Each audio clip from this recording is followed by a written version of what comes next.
So now it's my pleasure to call the 2012 business meeting to order. As per our bylaws, candidates for our board of directors can be nominated by any member. Our nominations and awards committee met earlier this year to select from a large number of nominees. They selected an outstanding slate. Please join me in recognizing and thanking the members of the Nominations and Awards Committee. Their names are on the screen.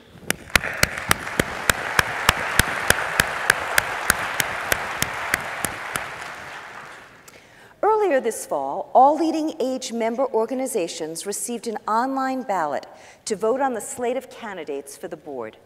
I'm pleased to share with you on the screen the names of the 2013 LeadingAge Board of Directors.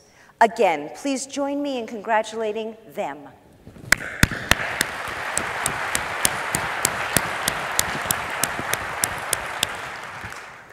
Four members of the 2012 Board of Directors have completed 2 terms and will thus be rotating off of our board at the end of the year.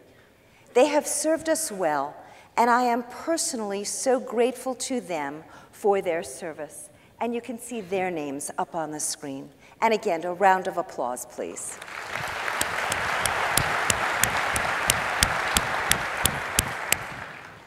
Let us now proceed to our Secretary and Treasurer's reports.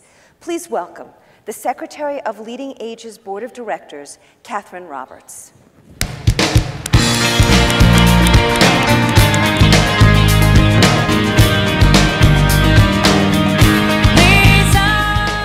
Good morning, everyone. Your Board of Directors is composed of individuals from LeadingAge member organizations. We share your passion for aging services and understand our commitment is to be responsible stewards of the association and assist in achieving the mission of expanding the world of possibilities for aging. Thank you for the privilege of working on your behalf. I would now like to share an oral representation of the minutes of the 2011 annual business meeting, which was held on October 18, 2011, at the Walter Washington Convention Center in Washington, D.C. The meeting was called to order by LeadingAge Chair Wynn Marshall. Doug Strike presented the Treasurer's report, and Bonnie Gauthier presented the Secretary's report. The membership voted to elect the proposed slate of candidates for the 2012 LeadingAge Board of Directors. Wynn Marshall recognized the outgoing members of the board and installed our new chair, Audrey Weiner. Audrey offered reflections on the field of not-for-profit aging services and the association's role in shaping the future. The business meeting then adjourned. Thank you.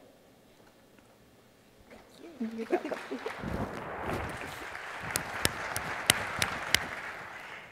Thank you, Catherine.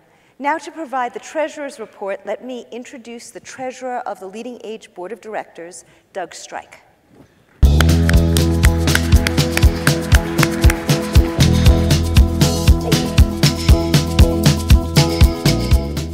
Thank you, Audrey, and good morning, everyone. I'd like to offer a brief Treasurer's report. First, let me express my thanks to you for having the confidence in me to serve as the LeadingAge Treasurer. It's a privilege to work with such a dedicated board and Budget and Finance Committee. LeadingAge's finances are published each year in an annual report, which you will be receiving in the early spring. I can assure you that your dues dollars are in very good hands and are stretched to meet a wide range of member needs. In the realm of finances, LeadingAge made some important accomplishments this past year. The 2010-2011 audit was completed with no adjustments or reportable conditions. The 2010-2011 fiscal year finished very close to budget. The staff has managed our expenses very well to reflect the uncertainty of the times that we are in. About 40% of the LeadingAge revenue comes from member dues. The remainder comes from conferences such as this, sponsorships from our business partners, fundraising for special projects, and grants and contracts from foundations and federal agencies to advance our applied research agenda. Thank you for attending conferences and supporting special initiatives. Once again, We thank our sponsors and business partners for their ongoing support of our association. LeadingAge is in a strong financial position. I appreciate the opportunity to serve as treasurer and to share this good news about our financial position. Thank you very much.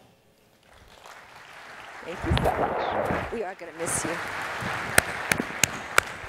Again, thank you, Doug, and thank you, Catherine, and the entire LeadingAge board for your dedicated service. I'd like to now share a few reflections and thoughts from my first year as chair of the LeadingAge board.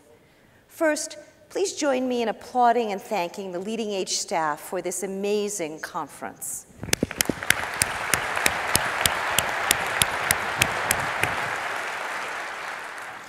Each year, it gets better and better, and I'm awed by their dedication, creativity, and hard work. I'm also awed by your dedication and hard work. I've met many of you during my first year as chair and witnessed the incredible power of engagement and innovation across our membership. Throughout my travels, I was reminded of your tremendous commitment to quality and to person-centered care. And just as important, I am reminded of how we each can enhance and improve our missions through our work together as a community of not-for-profit providers. At my organization, Jewish Home Life Care, and at so many of our members, the focus is on the triple aim as outlined in the Accountable Care Act. The combination of better health care, and better value will become the focus of our field as the implementation of healthcare reform forces us to be more accountable in the care we deliver. Though these changes may be hard, we can learn from the many good examples of how our members do the work. Take, for example, Comfort First, a program sponsored by the Beatitudes campus in Phoenix.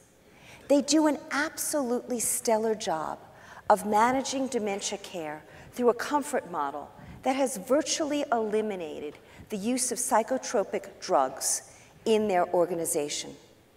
And there's the Council for Jewish Elderly in Chicago. I visited them earlier this year. They have a care management program that has been funded under the CMS Innovation Center grants. It includes partnerships with hospitals and community-based organizations to ensure that the clients get the right service at the right time, in the right place. Without a doubt, only through innovation will we succeed in these difficult times. And I'm so proud of our association's efforts to lead innovation through our leadership imperatives.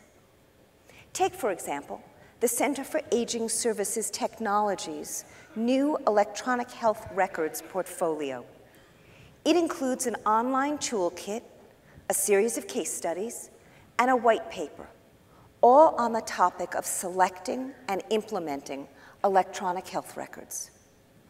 CAST has also organized a group of 8 pioneering providers who implemented innovative technology-enabled care models to participate in the first idea exchange, which you can visit here at our annual meeting. Innovation goes hand in hand with engagement, and LeadingAge is leading the way in both. There's also LeadingAge's Center for Applied Research. It has launched the first national effort to assess whether affordable senior housing settings are effective platforms for meeting the service and support needs of low-income residents. It is funded by the MacArthur Foundation, HHS, and HUD. In addition, the center has developed a resident assessment tool in partnership with enterprise community partners. Many members are using it to create programs and services designed to help residents of housing programs remain healthy and independent for as long as possible. For example, Tim Blanton of Episcopal Place in Birmingham, Alabama, is partnering with a local university's social work school to assess residents and analyze the data over time to understand how Episcopal Place can better meet their residents' needs. Our board is also very excited about the creation of the new Center for Housing Plus Services, what we hope will be a national catalyst for the development of affordable housing solutions that help low-income seniors age in place. I think you'll agree that one of the most impressive initiatives many of us have been a part of is LeadingAge's Policy Congress. This group is meeting regularly to understand policy development and set collective policy priorities.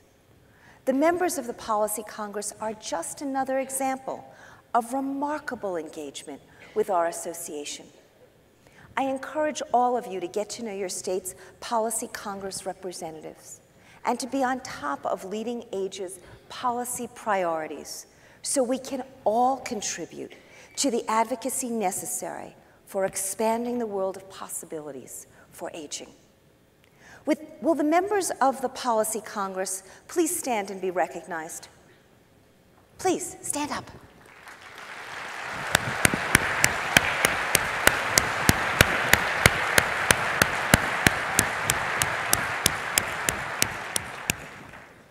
Thank you. I began by speaking about the importance and power of engagement, and now I must appeal for your continued engagement. First, we need your engagement in the upcoming elections. The very least we can each do as citizens is to vote. We also have the obligation to make sure that our elders in our care, in our residences, and using our services have that same opportunity.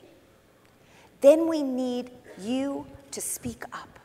Your voices will be essential to ensure that we avoid the automatic spending cuts as a result of sequestration, that residents can get the therapy they need with adequate reimbursement, and that people coming from hospitals to our organizations will have their post-acute stays covered by Medicare.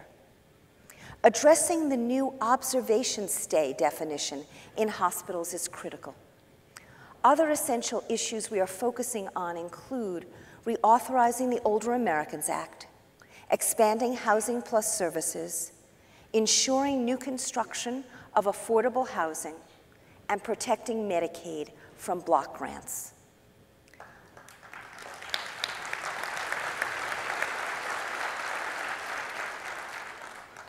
No matter what is happening or not happening in Washington, we can't grow weary.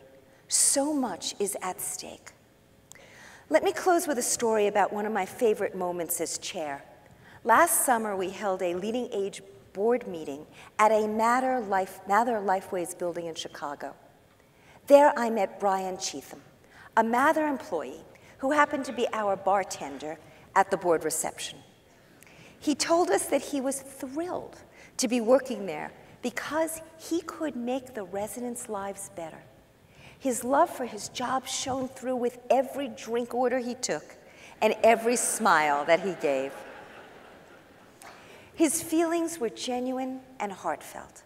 He reminded me why we do what we do and that our workforce is to be treasured. Thank you for doing what you do and for the work of the more than 1 million employees who work with LeadingAge members. I'll leave you with another piece of inspiration for today, tomorrow, and beyond. Thank you.